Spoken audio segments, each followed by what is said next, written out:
Queridas hermanas y hermanos, es una alegría estar juntos en esta ocasión para hablar un poco sobre la oración de Jesús. Esta particular forma de devoción o de búsqueda de unión con Dios, a raíz de que el próximo sábado tendremos un primer encuentro virtual específicamente convocado para rezar juntos esta particular forma de oración en lo que hemos llamado el oficio breve de la oración de Jesús. Quería hacer algunas consideraciones al respecto de esta oración. La primera tiene que ver con el hecho, con la necesidad de acostumbrar la mente a la oración.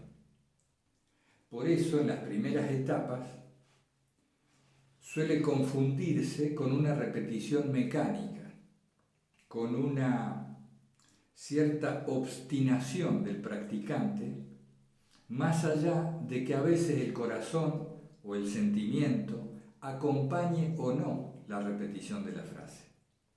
Lo primero es acostumbrar la mente.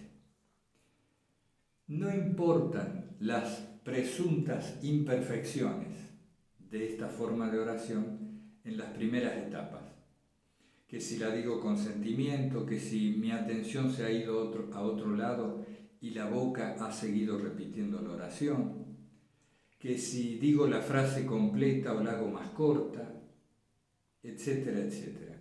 Muchos matices y variaciones. No importa. Lo que importa es, primero, repetir el nombre de Jesús, esto es, que estamos dejándonos actuar por el Espíritu Santo.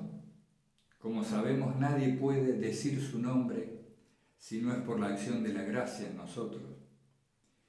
Y además, que este nombre, que el santo nombre, que la frase de la oración vaya resonando en la mente y poco a poco acostumbrando a los pensamientos a desplazarse hacia la periferia. Entonces, en una primera etapa, los pensamientos dan vuelta en torno a la oración de Jesús. Uno repite la oración y puede ver como una nube de pensamientos ahí que rodean. Pensamientos cotidianos, de la memoria, del futuro, de todo tipo. Y la oración que trata ahí de ocupar el centro de la escena. Por supuesto, esto va y viene. Y en los primeros tiempos también uno siente que ha empeorado. Uno dice, pero ¿cómo? Yo antes no tenía tantos pensamientos. Lo que sucede es que al intentar repetir la frase de la oración de Jesús, estos pensamientos que siempre estaban se ponen de manifiesto, se hacen más notables. Eso es todo. En esta primera etapa, entonces, lo principal es acostumbrar la mente a repetir la oración. Y esto es una gran ayuda, porque al cabo de poco tiempo nomás, si hemos repetido con intensidad unos cuantos días la oración, al poco tiempo empezamos en medio de lo cotidiano a notar que algo nos falta. Y caemos en cuenta que se ha dejado de repetir la oración. Y entonces volvemos a ella. Esta es una gran ayuda en los primeros tiempos. Posteriormente, y no vamos a hablar de ello porque ya lo hemos hecho y porque también cada persona es diferente y atraviesa caminos diferentes dentro del mismo trayecto. Posteriormente la oración irá descendiendo a lo que los hesychastas llaman el corazón, el centro de la persona o el corazón espiritual, la ermita interior. Y este descenso o esta encarnación de la oración de Jesús en nosotros va adoptando distintas formas y lo vamos percibiendo de distintas maneras. Ahora, hay un punto en común en todos los practicantes. Uno de ellos, más de un punto en común, hay algunos puntos en común. Uno de ellos tiene que ver con que se empieza a percibir el mundo y a los demás de un modo diferente. Digamos así que empezamos a percibir un aire, un aroma sagrado en medio de lo que antes era simple, era común, rutinario. Y otra cuestión que también suele pasar es que empezamos a ser más conscientes de nuestras faltas, de nuestro pecado o de nuestro egoísmo muy arraigado. Y sin que medie un esfuerzo particular de la voluntad, la oración de Jesús empieza a limpiarnos, a transformarnos. Esta mayor conciencia que adquirimos de nuestra conducta y de nuestra conducta viciada por esta forma centrípeta de vivir, donde nosotros somos el centro y nada más importa, esta mayor conciencia, por obra de la gracia, nos empieza a hacer un poco más humildes, un poco más mansos y conscientes de que nunca vamos a ser perfectos, de que nunca vamos a ser santos. Y esta conciencia, contrariamente a lo que podría suponerse, nos deja tranquilos, nos entrega dócilmente a las manos de Dios para que Él haga en nosotros lo que quiera hacer. Yo aquí tomé algunas notas. Por ejemplo, la oración de Jesús como ámbito, como actitud, como pedido, como comunión. Precisamente esto de la comunión es lo que vamos a practicar el sábado. La oración de Jesús como llamado, que la oración de Jesús no es magia aunque lo parezca, y que la oración de Jesús es la antesala de lo contemplativo. Entonces, como ámbito, ¿qué queremos decir con que la oración de Jesús es un ámbito? Practicar la oración de Jesús, la repetición frecuente de la misma, e incluso cuando llega a ser casi incesante, es crear un ambiente adecuado en nosotros para que la gracia se manifieste. Es como si permitiéramos que la gracia nos tome y nos transforme. No es lo mismo, todos lo sabemos, rezar en medio de la calle, rezar cocinando, rezar en un ambiente tumultuoso, que está muy bien, es muy válido y sirve mucho, pero no es lo mismo que rezar en un templo tranquilo, adecuado, con un espacio de silencio, un ambiente despojado, que no esté cargado de cosas, o frente al Santísimo, o frente a un icono de Jesús y demás. No es lo mismo. Entonces la oración de Jesús va creando en nosotros esa especie de templo, o de sagrario, o de ermita interior, para que allí se produzca una transformación. Ese sería el punto de vista de la oración como ámbito. En cuanto a la oración de Jesús como actitud, implica una humildad, una conciencia de la impotencia. Ustedes vieron qué dice el peregrino ruso. Dice: Señor Jesucristo, Hijo de Dios, ten misericordia de mí, pecador. Otros dicen: ten piedad de mi pecador, ten compasión de mi pecador, etc. Es decir, la oración de Jesús, disculpen, surge como conciencia de la propia impotencia para transformarse a sí mismo. Vivimos sabedores de que no podemos cambiar nuestra conducta si no es con la ayuda de Dios. Y más allá de las variaciones que hagamos en la frase de la oración, ese es el trasfondo, esa es la actitud. No puede convivir una muy grande soberbia en nosotros si persistimos repitiendo la oración. Se contradicen una con otra. Y esta oración molesta mucho a nuestro ego, nuestro egoísmo y sobre todo a nuestras presunciones, a nuestras pretensiones, a ese estar creídos de nosotros mismos.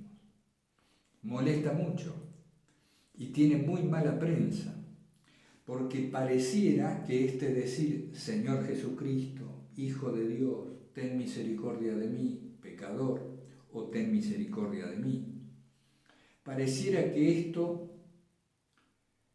generara personas sumisas, sin fuerzas, débiles, con poco valor.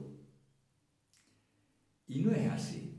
La oración de Jesús, contrariamente, empieza a darnos una fuerza, un valor, una libertad de acción dentro de los impulsos de la gracia que derivan de la confianza en Dios y no de la confianza en nuestras propias fuerzas. En términos simples diríamos que puede tener mala prensa, o la oración de Jesús puede contravenir la corriente cultural habitual, muy proclive al individualismo, al fortalecimiento de la persona y de sus propias capacidades y del potencial humano, y que hay que ir para allá y ser capaces de todo. Empieza por otro lado. Es como si dijéramos, toda mi fuerza está en saber que he puesto mi refugio en el muy alto, que mi amparo está en el Altísimo y no en otra cosa. Como soy consciente de esto, repito la oración de Jesús.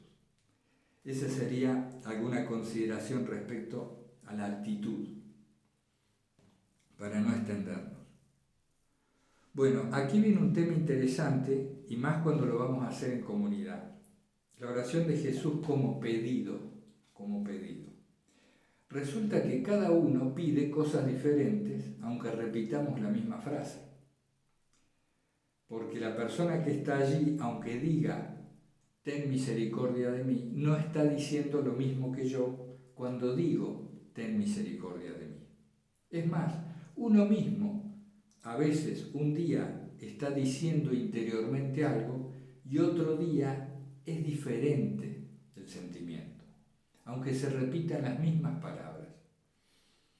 Si tengo miedo de tener un problema de salud por algún síntoma, cuando digo ten misericordia de mí, seguramente estará por allí una especie de súplica por la salud propia, por la salud personal, o por la salud de un ser querido, o cualquier otro pedido particular, cualquier otra necesidad que en esa ocasión tengamos. Y más allá de lo coyuntural, poco a poco empieza a manifestarse una especie de trasfondo mientras repetimos la oración que empieza a hacerse más amplio. Es como si, aunque repitiéramos, ten misericordia de mí, por dentro estuviéramos diciendo de nosotros. Empieza a abrirse o a ampliarse el corazón. Y a veces, como el peregrino ruso decía, uno siente que está pidiendo por el mundo entero o por toda una comunidad. Y incluso puede ocurrirnos que, por así decir, ustedes me entenderán, puede ocurrirnos que sintamos, que tengamos el sentimiento de estar pidiendo por la humanidad toda, o por la humanidad de todos los tiempos, como si de pronto se representara en nosotros, se prefigurara el arquetipo del ser humano que busca a Dios. Es muy misteriosa la oración de Jesús, es muy misteriosa. Yo conversaba días atrás con un hermano y hablábamos particularmente del tema de los frutos de la oración de Jesús. Y esto de hablar de los frutos es complicado porque la oración no es un comercio, la oración es una entrega, es un acto de amor, o al menos de buscar el amor. Entonces, uno va a la oración de Jesús queriendo ser transformado, y punto. Sin embargo, no pueden dejar de advertirse cambios que se producen. Y de esto hablábamos cuando nos referíamos a los frutos. Entonces, pareciera que fuera una cuestión mágica, porque como ustedes ven en los relatos del peregrino ruso, los que van comentando los efectos de la oración hablan de grandes transformaciones. Y él mismo cuenta cómo se le transfigura el mundo, lo natural, su propio ánimo y hasta el talante de los demás. Esto es particularmente importante. Cómo empezamos a ver a los demás como si fueran todos amables, aunque de hecho pareciera que no puede ser así. Entonces, esto de los frutos tiene que ser tomado con soltura. No tenemos que estar esperando los frutos. Tenemos que confiar en una obra silenciosa de la gracia que nos vaya transformando.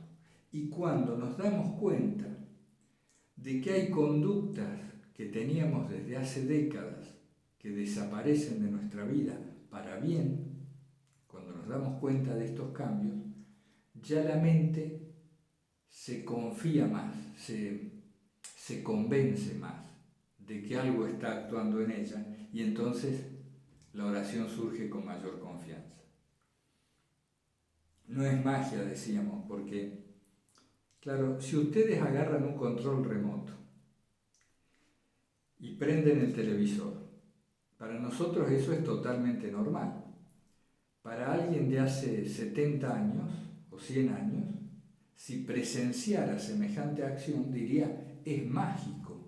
¿Cómo has hecho para prender ese aparato sin levantarte? Simplemente la persona no conoce el procedimiento. No conoce el procedimiento. Cuando uno conoce el mecanismo por el cual se produjo eso, ya no le parece magia, ¿verdad? Esa es toda la diferencia. Si conozco el procedimiento o si no lo conozco.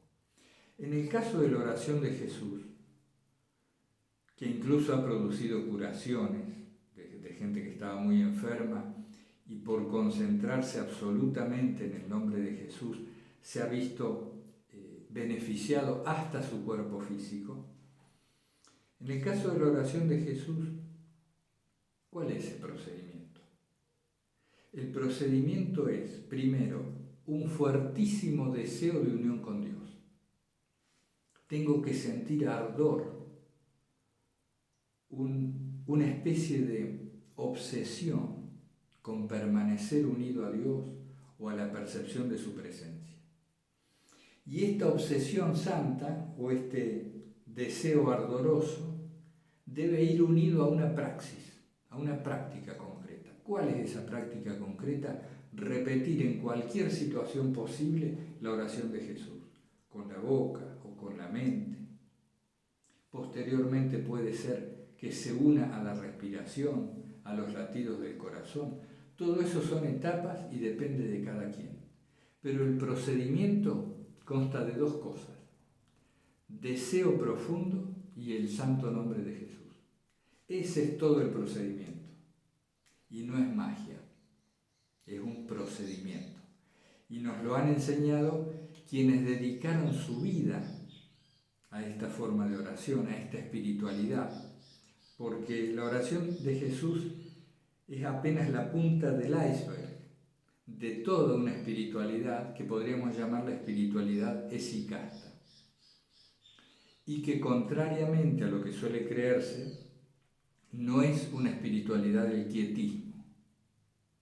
Por el contrario, se puede ser muy activo en el mundo de la gente, mientras por dentro se vive la soledad y la paz del corazón que derivan del nombre de Jesús. No nos olvidemos que el nombre evoca aquello que se llama, aquello que se invoca. Por eso decíamos que es la antesala de lo contemplativo. Si uno ha llegado al silencio contemplativo, a una unión amorosa donde ya no hay pensamientos, como se describe a veces en La nube del no saber o en distintos libros, Si uno ha llegado a ese silencio, probablemente ya no ejercite la práctica de la oración de Jesús. Específicamente es una forma de oración que nos prepara a la vida contemplativa. Pero curiosamente, uno ya deja de esperar ese tan anhelado silencio. Es como si dijéramos interiormente, si las cosas se quedaran así hasta el fin de nuestros días, estaría bien. Nos conformamos con los dones que la oración de Jesús nos brinda. Ocasionalmente aparecen vislumbres de un silencio que podríamos llamar contemplativo. Pero no hay que esperarlo ni hay que buscarlo específicamente. Pero entonces, ¿qué hay que hacer? Repetir el santo nombre, nada más. Eso solo crea el ambiente para que, si Dios quiere, se manifieste un día el silencio que es su pura presencia. Bueno, no me quiero extender mucho en este vídeo. Entonces, a veces podemos estar repitiendo la oración de Jesús pidiendo su presencia. Eso sería como llamado. Cuando digo, Señor Jesucristo, Hijo de Dios, ten misericordia de mí, lo estoy llamando. Le estoy diciendo que se haga presente, o mejor dicho, que me permita percibir su presencia. Entonces, esto que hemos llamado el oficio breve de la oración de Jesús consiste simplemente en silenciarnos un poco, en relajar el cuerpo, en aquietar lo más posible la mente. Comienza con la lectura de un salmo que hace alusión al santo nombre. Después comienzan una serie de repeticiones, como si hiciéramos una letanía. Para aunar esta repetición comunitariamente, hemos elegido la frase, Señor Jesucristo, Hijo de Dios, ten misericordia de mí, y ahí la terminamos, teniendo en cuenta en lo posible que cuando decimos de mí, estamos también englobando, aunando a todos los hermanos que están presentes en esta reunión. Repetimos unos minutos a coro esta oración, es decir, alguien la dice y el resto lo repite. Ustedes pueden hacerlo silenciando el micrófono o con el micrófono abierto, como deseen. Al ser una reunión virtual, esto puede traer algunos delays, como se dice, ¿no? Demoras en los sonidos de los micrófonos. No hay problema, porque lo hacemos despacio, lo hacemos tranquilo. Y vamos repitiendo la frase comunitariamente. Después hay unos momentos de silencio. A la mitad del periodo se lee otro salmo y se vuelve a repetir el ciclo de repetición de la frase de la oración y se cierra finalmente con una oración final. Vamos a ver cómo nos va. Esto lo pusimos en práctica alguna vez con algunos poquitos hermanos cuando nos habíamos reunido allá por los primeros meses de 2012 en las sierras de Córdoba, en lo que se llamó Fraternidad del Santo Nombre. Pretendíamos allí llevar adelante una vida monástica, siendo laicos, en distintas situaciones de vida, y nos reunimos para probar esto, ¿no? En un monasterio que nos habían prestado.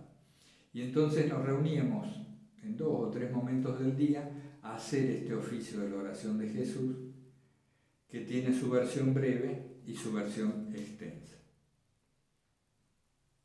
¿Qué más nos puede quedar para comentar? Que esto es una prueba, vamos a probar cómo nos va. A veces pareciera que, o mejor dicho, a veces me ha parecido personalmente que hacer oración a través de una herramienta virtual, como en este caso va a ser el Zoom, no emparejaba mucho con la vida de oración, porque uno se acostumbra a que la oración es algo íntimo, o aún cuando es eclesial, cuando es comunitaria en la iglesia, permanece dentro de un ambiente de recogimiento. Pero bueno, estos son tiempos nuevos, la tecnología hay que usarla en beneficio de la espiritualidad. Y me comentaba una hermana que hay grupos que hacen oraciones comunitarias con frecuencia y que no tienen problema, que no se desdibuja el sentido originario de la oración. Bueno, lo vamos a ver. Ustedes tienen la posibilidad de poner las cámaras, de no ponerlas, o de poner la cámara enfocando un icono, o bueno, hacerlo como a ustedes mejor les sirva para el fin propuesto. ¿Cuál es el fin propuesto? Quien recién se inicia a tomar contacto con la oración de Jesús y empezar a acostumbrarse a ella. Quienes ya la practicamos, poder ensanchar nuestro corazón compartiendo esto que queremos tanto, con otros hermanos aunados en la misma línea, en el mismo camino espiritual. Esto no es una institución, no es un grupo formal, es simplemente un compartir la oración de Jesús, la oración del Santo Nombre. Eso es todo. ¿Qué más me puede quedar?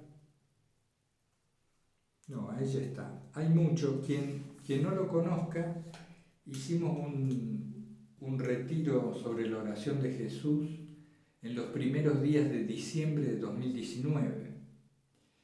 Así que está ahí en el blog del Santo Nombre, está puesto este retiro en una pestañita que se llama Prácticas. Están puestos 6 videos cortos, que hablan de la temática de la oración de Jesús en distintas situaciones. Y después hay 30 días de ejercicios también puestos allí, que tienen como centro la oración de Jesús. Así que hay material, hay muchos libros.